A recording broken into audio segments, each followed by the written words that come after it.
எனது ஜப்பான்ல படிக்கக்கூடிய ஸ்கூல் ஸ்டூடெண்ட்ஸ்க்கு எக்ஸாமே வைக்க மாட்டாங்களா? நெக்ஸ்ட் டைம் உங்ககிட்ட யாராவது பேசும்போது இந்த ஒரு விஷயத்தை நோட் பண்ணி பாருங்க. எனது கூகுள் விண்டோஸ் இதனோட பேர் எல்லாமே இது கிடையாதா? இவங்க போட்டிருக்கக்கூடிய இந்த ஒரு ட்ரெஸ் உண்மையான மீட்னு சொன்னா நீங்க நம்புவீங்களா? இந்த ஒரு சிம்பிளுக்கான அர்த்தம் என்னன்னு சொல்லிட்டு உங்களுக்கு தெரியுமா? நெக்ஸ்ட் டைம் ஏடிஎம் போகும்போது இந்த ஒரு விஷயத்தை கண்டிப்பா தெரிஞ்சுக்கோங்க. ஜப்பான் மக்களை பத்தின இந்த ஒரு விஷயத்தை கேட்டீங்கன்னா நீங்க அப்படியே ஷாக் ஆயிடுவீங்க. அம்பானியோட இந்த காரை ஓட்டக்கூடிய டிரைவருக்கு எவ்வளவு சேலரின்னு சொன்னா அப்படியே ஷாக் ஆயிடுவீங்க. ஆமா, மோதிரத்தை எதுக்காக நம்ம இந்த வேலையில போடுறோம்? இது போல உங்களுக்கு தெரியாத பல ஆச்சரியமான விஷயங்களை நீங்களும் தெரிஞ்சுக்கணும்னு நினைச்சீங்கன்னா இந்த வீடியோவை ஸ்கிப் பண்ணாம பாருங்க. இந்த வீடியோ பிடிச்சிருந்தா லைக் பண்ணிட்டு நம்ம சேனலையும் மறக்காம சப்ஸ்கிரைப் பண்ணிக்கோங்க. நிறைய பேர் வீடியோ பாக்குறீங்க பட் சப்ஸ்கிரைப் மட்டும் பண்ண மாட்டீங்க. சோ நீங்க சப்ஸ்கிரைப் பண்ணாதான் நான் ரெகுலரா வந்து வீடியோஸ் போட முடியும். சோ கண்டிப்பா நீங்க சப்ஸ்கிரைப் பண்ணிடுவீங்கன்னு சொல்லிட்டு நான் நம்புறேன். சோ இப்போ வாங்க டைம் வேஸ்ட் பண்ணாம வீடியோக்குள்ள போகலாம். நம்பர் 1, பொதுவா ஜப்பான்ல இருக்கக்கூடிய ஸ்கூல்ல எல்லாம் எடுத்துக்கிட்டீங்கன்னா அங்க எக்ஸாம்னு சொல்லிட்டு ஒன்று வைக்கவே மாட்டாங்கன்னு சொன்னா நீங்க நம்புவீங்களா? என்னடா சொல்ற, எக்ஸாம்லாம் வைக்கலாம் அப்புறம் எப்போ ஸ்டூடெண்ட்ஸ் அடுத்த கட்டத்துக்கு மூவ் ஆகி போவாங்க அப்படின்னு சொல்லிட்டு நீங்க கேட்கறது எனக்கு நல்லாவே புரியுது. பட் வெயிட் சொல்றேன். இப்போ ஜப்பான்ல இருக்கக்கூடிய எல்லா ஸ்கூல்லுமே பாத்தீங்கன்னா ஸ்டூடெண்ட்ஸ் 4வது வகுப்பு போற வரைக்குமே அவங்களுக்கு எந்த ஒரு எக்ஸாம்னு சொல்லிட்டு ஒன்று வைக்கவே மாட்டாங்களாம். பிகாஸ் ஸ்டூடெண்ட்ஸ் எல்லாருமே 4வது வகுப்பு போற வரைக்கும் சின்ன வயசுலயே அவங்க எக்ஸாம் பின்னாடி ஓடாம ஆரம்பத்துல இருந்தே நல்ல விஷயங்களையும் தூய்மை போன்ற இந்த மாதிரியான பல விஷயங்களும் மட்டுமே சொல்லி தரத நோக்கமா வச்சிருக்காங்க. சோ இதனால ஸ்டூடெண்ட் சின்ன வயசுல இருந்தே இந்த மாதிரியான விஷயங்களை கத்துக்கிறதுனால அவங்களால ஈஸியாவே இந்த ஒரு நாட்டுல சர்வே பண்ண முடியும். சோ இந்த ஒரு விஷயத்தை பத்தி நீங்க என்ன நினைக்கிறீங்கன்றத உங்களுடைய ஒப்பீனியனை மறக்காம கமெண்ட் பாக்ஸ்ல கமெண்ட் பண்ணுங்க. நம்பர் 2, உங்களுக்கு ஒரு விஷயம் தெரியுமா? இப்ப நீங்க ஒருத்தர் கிட்ட நின்னு பேசிட்டு இருக்கீங்கன்னு வச்சுக்கோங்களேன். நீங்க பேசிட்டு இருக்கக்கூடிய அந்த ஒரு நபர் பாத்தீங்கன்னா மூக்கு மேல கை வச்சுட்டோ அப்படின்னா தலையை சொரிஞ்சுட்டோ இருந்தாருன்னா அவரு பதட்டமான நிலையில இருக்காருன்னு சொல்லிட்டு அர்த்தமாங்க.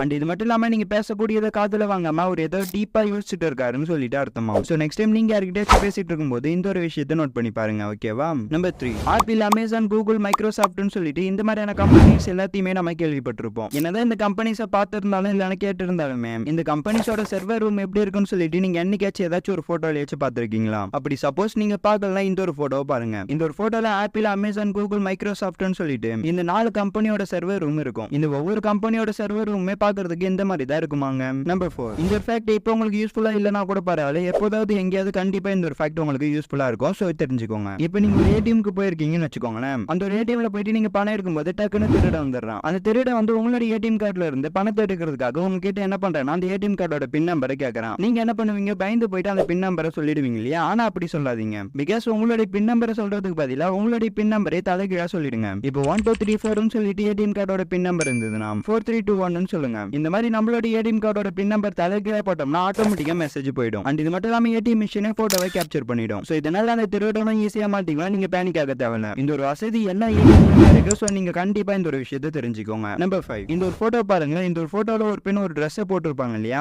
இந்த ஒரு Dress உண்மையா இறைச்சினால டிசைன் பண்ணப்பட்ட Dressன்னு சொன்னா நீங்க நம்புவீங்களா? இந்த ஒரு விஷயத்தை கேட்கும்போது உங்களுக்கு நம்ப முடியாம இருந்தாலுமே கூட இது உண்மையாலுமே ரியல் இறைச்சி Dress தான். இந்த Dress போட்டுட்டு இருக்கக்கூடிய இந்த ஒரு பெண் பாத்தீங்கன்னா அமெரிக்கால ஃபேமஸான ஒரு பாடகியாம். 2010ல ஒரு டிவி ஷோக்காக ஃபுல் அண்ட் ஃபுல்லாவே இந்த மாதிரி ஒரு பச்சை இறைச்சி கொண்ட ஒரு Dress போட்டுட்டு வந்திருக்காங்க. இவரு டிசைன் பண்ண இந்த ஒரு Dress பாத்தீங்கன்னா 2010ல பெஸ்ட் டிசைனர் Dressன்னு சொல்லிட்டு இந்த ஒரு Dressக்காகவே பெஸ்ட் டிசைனிங் Dressன்னு சொல்லிட்டு அவார்டுமே தந்திருக்காங்க. நம்பர் 6, இப்போ நீங்க ஸ்கிரீன்ல பார்த்துட்டு இருக்கக்கூடிய இவங்க 2 பேருமே ஃப்ரெண்ட்ஸ் தான். இவங்க 2 பேரும் என்ன பண்ணிருக்காங்கன்னா இந்த பூமியை சாண்ட்விச்சா செய்யறேன்னு சொல்லிட்டு உண்மையாவே இந்த ஒரு பூமியை வச்சு சாண்ட்விச் பண்ணிருக்காங்க. இந்த ஒரு விஷயத்தை கேட்கும்போது உங்களுக்கு ஆச்சரியமா இருக்கலாம். வெயிட், என்ன நடந்ததுன்னு சொல்றேன். இவங்க 2 பேருமே இந்த பூமியை சாண்ட்விச்சா ஆக்க போறான்னு சொல்லிட்டு இவங்க 2 பேருமே என்ன பண்ணிருக்காங்கன்னா இந்த பூமியோட நேர் எதிர்பார்க்கறதுக்கு 2 பேருமே போயிட்டாங்க. இவங்க 2 பேர் நேர் எதிர்பார்க்கறதுக்கு போனதுக்கு அப்புறம் இவர் என்ன பண்ணிருக்காருன்னா ஒரு சைட்ல அந்த பூமியோட மறுபக்கம் இவர் என்ன பண்ணிருக்காருன்னா ஒரு பிரெட்டை வச்சு போட்டோ எடுத்திருக்காரு. இந்த மாதிரியான ஒரு விஷயத்தை செஞ்சுதான் இந்த பூமியை சாண்ட்விச்சா செய்யறேன்னு சொல்லிட்டு சோசியல் மீடியாவில் போஸ்ட் பண்ணாங்க. நம்பர் 7, இந்த கூகுள், விண்டோஸ், கம்ப்யூட்டர் இந்த வார்த்தைகளை கண்டிப்பா நம்ம கேள்விப்பட்டிருப்போம். இது எல்லாமே ஒரு வார்த்தை அப்படின்னு சொல்லிட்டு நம்ம நினைச்சிட்டு இருக்கோம். ஆனா உண்மை சொல்லணும்னா இது எல்லாமே ஷார்ட் ஃபார்ம் மட்டும் தானாங்க. என்னதான் இந்த ஒரு விஷயத்தை கேட்கறதுக்கு உங்களுக்கு நம்ப முடியாம இருந்தாலுமே கூட இப்ப கூகுள் எடுத்துக்கிட்டீங்கன்னா கூகுளோட ஒவ்வொரு லெட்டருமே ஷார்ட் ஃபார்ம் தான். இப்ப கூகுளோட ஃபுல் ஃபார்ம் என்னன்னா இப்ப ஸ்கிரீன்ல தெரியக்கூடிய இந்த ஒரு வார்த்தை தான். இதே விண்டோஸ் எடுத்துக்கிட்டீங்கன்னா விண்டோஸோட ஃபுல் ஃபார்ம் என்றது இதுதான். அதுக்கப்புறம் கம்ப்யூட்டரோட ஃபுல் ஃபார்ம் என்றது இதுதான். நம்பர் 8, நம்ம எல்லாருமே கண்டிப்பா ஒரு முறையாவது இந்த பர்த்டே சாங்கை கேட்டிருப்போம். இந்த பர்த்டே சாங்கை நீங்க உங்களுடைய மொபைல் போன்ல உருவாக்கலாம்னு சொன்னா நீங்க நம்புவீங்களா? உண்மை சொல்லணும்னா இதுக்கு எந்த ஒரு ஆப்புமே தேவை கிடையாது. உங்களுடைய டயல் பேடை எடுத்துட்டு இப்ப ஸ்கிரீன்ல தெரியக்கூடிய இந்த ஒரு நம்பர் அடுக்கடுக்கா டைப் பண்ணுங்க. இந்த மாதிரி நீங்க இந்த நம்பர் எல்லாத்தையுமே டக்கு டக்குன்னு உங்களுடைய டயல் பேட்ல டைப் பண்ணீங்கன்னா இந்த பர்த்டே பிஜிஎம் உங்களுக்கு கேட்கும். சோ இப்போ சொல்லுங்க, இந்த பர்த்டே பிஜிஎம் நீங்களே கிரியேட் பண்ணிக்கலாம்ல. நம்பர் 9, ஸ்டீவன் ப்ரூட் அப்படின்னு சொல்லக்கூடிய இவர் பாத்தீங்கன்னா நமக்கு 35,000 கட்டுரைகளை ஃப்ரீயா தந்திருக்காரு. அண்ட் இது மட்டும் இல்லாம விக்கிபீடியாவில் இருக்கக்கூடிய ராங்கான இன்ஃபர்மேஷனை கரெக்ட் பண்ணிருக்காருன்னே சொல்லலாம். இது வரைக்கும் இவர் விக்கிபீடியாவில் எந்த அளவுக்கு கரெக்ஷன் பண்ணிருக்காருன்னா 3 மில்லியனுக்கும் அதிகமான திருத்தங்களை பண்ணிருக்காரு. கேட்கறதுக்கே ஆச்சரியமா இருக்குல்ல. சரி வாங்க அடுத்த அமேசிங்கான ஃபேக்ட்ஸை பார்ப்போம். நம்பர் 10, இவர் பண்ணிருக்க இருக்கக்கூடிய இந்த ஒரு விஷயத்தை கேட்டீங்கன்னா நீங்க அப்படியே ஷாக் ஆயிடுவீங்க. பிகாஸ் இவர் என்ன பண்ணிருக்காரு, தெருநாய்கள் எல்லாமே ஹாப்பியா இருக்கணும்ன்றதுக்காகவே தெருநாய்களுக்காகவே இந்த மாதிரியான ஒரு வண்டியை ரெடி பண்ணிருக்காரு. உண்மையாலுமே இவர் கிரேட் தானே. இவருக்காகவே இந்த வீடியோவை ஒரு லைக் பண்ணிடுங்க. நம்பர் 11. இப்போ நம்ம ஏதாச்சும் ஒரு உணவு பொருள் அப்படின்னா ஏதாவது ஒரு ப்ராடக்ட்டை வாங்குறோம்னு வச்சுக்கோங்களேன். அந்த ஒரு ப்ராடக்ட்டை வாங்கி நம்ம பின்னாடி திருப்பி பார்க்கக்கூடியது ஃபர்ஸ்ட் எக்ஸ்பிரி டேட்டா தான் இருக்கும். இந்த எக்ஸ்பிரி டேட்டுக்கு பக்கத்துல பாத்தீங்கன்னா இந்த மாதிரியான ஒரு சிம்பிள் போட்டிருக்கும். மோஸ்ட்லி இந்த ஒரு சிம்பிளை கண்டிப்பா நம்ம யாருமே கவனிச்சிருக்க மாட்டோம். சோ இனிமேல் நீங்க எந்த ஒரு ப்ராடக்ட் வாங்கினாலும் இந்த ஒரு சிம்பிள் இருக்கான்னு பாத்துக்கோங்க. இப்போ இந்த சிம்பிளுக்கான அர்த்தம் என்னன்னு சொல்லிட்டு இப்போ பார்ப்போம். இப்போ நீங்க ஒரு ப்ராடக்ட் வாங்குறீங்க, அந்த ஒரு ப்ராடக்ட் எக்ஸ்பிரி டேட்ன்றது இந்த மாதிரி பாக்ஸ் சிம்பிள் போட்டு ஓபன் பண்ணி அது உள்ள எக்ஸ்பிரி டேட்டை போட்டிருப்பாங்க. அந்த ஒரு ப்ராடக்ட் 4 மாசமோ இல்ல 12 மாசமோ எக்ஸ்பிரி ஆகும்னு சொல்லிட்டு போட்டிருப்பாங்க இல்லையா. ஆனா இந்த மாதிரியான சிம்பிள் போட்டு எக்ஸ்பிரி டேட் போட்டிருக்கக்கூடிய அந்த ஒரு ப்ராடக்ட் பாத்தீங்கன்னா அந்த ப்ராடக்ட்டோட எக்ஸ்பிரி டேட்ன்றது எப்ப ஆரம்பிக்கும்னா அந்த ஒரு பாட்டில நம்ம என்னைக்கு ஓபன் பண்றோமோ அதுல இருந்து தான் அதனோட எக்ஸ்பிரி டேட்ன்றது ஸ்டார்ட் ஆகும். சோ நீங்க அந்த ப்ராடக்ட்டை எப்போ ஓபன் பண்ணீங்களோ அந்த மந்த்ல இருந்து கரெக்ட்டா எண்ட் மந்த் வரைக்கும் நீங்க என்ன பண்றீங்கன்னா எக்ஸ்பிரி டேட்டை கால்குலேட் பண்ணிக்கோங்க. ஓகேவா. நம்பர் 12. இப்போ நான் சொல்லக்கூடிய இந்த ஒரு விஷயத்தை நம்ம பல படங்கள் இல்லைன்னா சீரியல் இல்லைன்னா டாக்டர் சொல்லி கூட கேள்விப்பட்டிருப்போம். என்னன்னா இப்ப நைட்டு தூங்க போறதுக்கு முன்னாடி பால் குடிச்சிட்டு தூங்குங்க, கண்டிப்பா உங்களுடைய ஹெல்த்துக்கு நல்லதுன்னு சொல்லுவாங்க இல்லையா.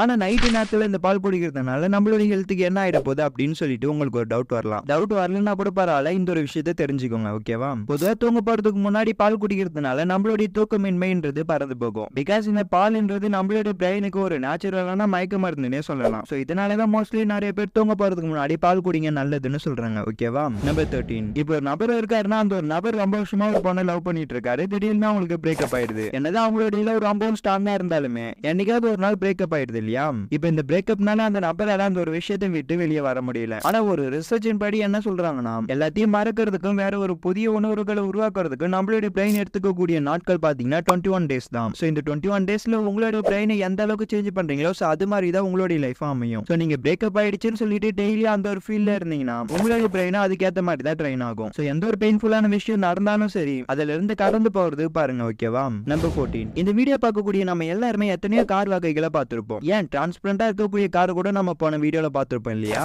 ஆனா இந்த கார் எல்லாத்தையும் விட ரொம்ப குட்டியா இருக்கக்கூடிய காரை பார்த்திருக்கீங்களா. சப்போஸ் நீங்க பார்க்கலனா இந்த ஒரு காரை பார்த்துக்கோங்க. இந்த ஒரு கார் தான் இந்த உலகத்திலே ரொம்ப சின்னதா இருக்கக்கூடிய காரா இருக்குது. இந்த ஒரு கார்ல ஒரு ஆட்களுக்கு மேல உட்கார முடியாது. நம்பர் 15. நம்ம தமிழ்நாட்டை சேர்ந்த இவரோட பேர் தான் யோகநாதன். இவர் கடந்த 28 வருஷமா இந்த பூமியில 3 லட்சத்துக்கு அதிகமான மரங்களை நட்டு வச்சிருக்காங்க. என்னதான் இவர் இந்த ஒரு நல்ல விஷயத்தை செஞ்சாலுமே கூட எந்தெந்த ஊருக்குலாம் போறாரோ அங்கெல்லாம் பாத்தீங்கன்னா மரங்களை நட்டு வச்சுட்டு வந்துடுவாரு. இவர் இந்த மாதிரி மரங்களை அதிகமா நட்டுறதுக்கான காரணம் என்னன்னா சுற்றுச்சூழலுமே பாதுகாப்பா இருக்கும் அண்ட் யங்ஸ்டர்ஸ்க்குமே விழிப்புணர்வா இருக்கணும்ன்றதுக்காகவே இந்த மாதிரியான செயலை செய்யறாரு. அப்புறம் என்ன, இந்த வீடியோ பார்க்கக்கூடிய நீங்களும் இப்பவே போயிட்டு ஒரு மரத்தை நட்டு வைங்க. நீங்க மரங்களை நட்டு வைக்கிறது மட்டும் இல்லாம உங்களுடைய மனசாட்சி படி நட்டு வச்சுட்டு இந்த வீடியோவில் வந்து கமெண்ட் பண்ணுங்க. நம்பர் 16. நம்ம மோஸ்ட்லி நம்மளுடைய கைக்குள்ள மோதிரம் போட்டோம்னா கரெக்டா என்ன பண்றோம்னா இந்த ஒரு விரல்ல தான் போடுவோம் இல்லையா. ஆனா மோதிரம்னு எடுத்துக்கிட்டீங்கன்னா ஏன் இந்த ஒரு விரல்ல போடணும்னு சொல்லிட்டு நீங்க என்னைக்காச்சும் யாராவது யோசிச்சு பார்த்திருக்கீங்களா. இது என்ன, இது ஒரு சாதாரண விஷயம் தானே அப்படின்னு சொல்லிட்டு நீங்க நினைக்கலாம். ஆனா உண்மையை சொல்லணும்னா இதுக்கு பின்னாடி ஒரு மிகப்பெரிய விஷயமே இருக்குது. என்னன்னா இப்ப இந்த ஒரு விரல்ல இருக்கக்கூடிய நரம்பு பாத்தீங்கன்னா டைரக்டா நம்மளுடைய இதயத்து கூட கனெக்ஷன்ல இருக்கும். இதனாலதான் மோஸ்ட்லி நம்மள மோதிரம் போடும்போது இந்த ஒரு விரல்ல போட சொல்றாங்க. நம்பர் 17. பொதுவா நம்மள நிறைய பேருக்கு மூச்சு ஒரு நிமிஷம் பிடிச்சிட்டு இருக்கணும்னு சொன்னாலே கண்டிப்பா முடியாது இல்லையா. ஆனா இப்ப நீங்க ஸ்கிரீன்ல பார்த்துட்டு இருக்கக்கூடிய இவர் பாத்தீங்கன்னா எத்தனை நிமிஷம் மூச்சு பிடிச்சிருக்காருன்னு சொன்னா நீங்க அப்படியே ஷாக் ஆயிடுவீங்க. பிகாஸ் இவர் 24 நிமிடம் 37 வினாடிகள் இவரோட மூச்சு பிடிச்சிட்டு கின்னஸ் வேர்ல்ட் ரெக்கார்ட் பண்ணிருக்காரு. 56 வயசான புடிமரை பத்தி நீங்க என்ன நினைக்கிறீங்க அப்படின்றத மறக்காம கமெண்ட் பாக்ஸ்ல கமெண்ட் பண்ணுங்க. நம்பர் 18. நம்ம எல்லாருமே கண்டிப்பா ரயில் ஓடுறத பார்த்திருப்போம். அந்த ரயில் எல்லாமே நேரான பாதையில நேரான சைஸ்ல தானே ஓடும். ஆனா ஜப்பான்ல மட்டும் பாத்தீங்கன்னா தலைகீழா தான் ஓடுமாங்க. சப்போஸ் இப்ப நம்ம நாட்டுல இருக்கக்கூடிய மக்கள் எல்லாருமே வேலைக்கு போனாங்கன்னா காலையில குளிச்சுட்டு காலையில தானே கிளம்புவாங்க. ஆனா ஜப்பான்ல இருக்கக்கூடிய மக்கள் இந்த மாதிரி கிளம்ப மாட்டாங்களாம். பிகாஸ் ஜப்பான்ல இருக்கக்கூடிய 90% மக்கள் பாத்தீங்கன்னா காலையில குளிக்கிறதுக்கு பதிலா நைட்டு நேரத்துல குளிச்சுட்டு காலையில தான் வேலைக்கே போவாங்களாம். கொஞ்சம் வினோதமா இருக்குல்ல. சரி வாங்க அடுத்த அமேசிங்கான ஃபேக்ட்ஸ் பார்ப்போம். நம்பர் 19. இப்போ நீங்க ஸ்கிரீன்ல பார்த்துட்டு இருக்கக்கூடிய இந்த ஒரு போட்டோ பாத்தீங்கன்னா கொரோனா பீரியட்லாம் இருந்தது இல்லையா, அப்ப எடுத்த போட்டோ தான். அந்த கொரோனா காலகட்டத்துல யாருமே வெளியே வரக்கூடாதுன்னு சொல்லிட்டு 144 தடை உத்தரவு போட்டாங்க இல்லையா. அப்ப பாத்தீங்கன்னா இவங்க எல்லாமே மதிக்காம வெளியே வந்ததுனால கொலம்பியா நாட்டு போலீஸ் என்ன பண்ணிருக்காங்கன்னா இந்த மாதிரி வெளியே சுத்திட்டு இருக்கவங்களா பிடிச்சு இந்த மாதிரி ஒரே இடத்துல 5 மணி நேரம் அடைச்சு வச்சிருந்திருக்காங்க. நம்பர் 20. இந்த உலகத்துல இருக்கக்கூடிய பணக்காரங்கள்ல அம்பானி ஒருத்தர் இல்லையா, இவர் வச்சிருக்கக்கூடிய இந்த ஒரு காரை ஓட்டக்கூடிய டிரைவர் இருக்காரு இல்லையா, அவருக்கு எவ்வளவு சேலரின்னு சொன்னா அப்படியே நீங்க ஷாக் ஆயிடுவீங்க. பிகாஸ் இந்த 100 கோடி ரூபாய் மதிப்பு இருக்கக்கூடிய இந்த காரை ஓட்டுறதுக்கு அந்த கார் டிரைவருக்கு பாத்தீங்கன்னா 24 லட்சம் சம்பளமாங்க. ஓகே ஃப்ரெண்ட்ஸ், இதோட இன்னைக்கான வீடியோவை முடிச்சுக்கலாம். இன்னைக்கு பார்த்த இன்ட்ரெஸ்டிங்கான ஃபேக்ட்ஸ் எல்லாமே கண்டிப்பா உங்களுக்கு பிடிச்சிருக்கும்னு சொல்லிட்டு நான் நம்புறேன். இந்த வீடியோ பிடிச்சிருந்தா லைக் பண்ணிட்டு நம்ம சேனலையும் மறக்காம சப்ஸ்கிரைப் பண்ணிக்கோங்க. இது போல யூஸ்ஃபுல்லான கண்டென்ட் நீங்க மிஸ் பண்ணாம பார்க்கணும்னா நம்மளுடைய சேனல் போய் விசிட் பண்ணி பாருங்க. தேங்க்ஸ் ஃபார் வாட்சிங் this video. until then see you next video. Tata bye bye.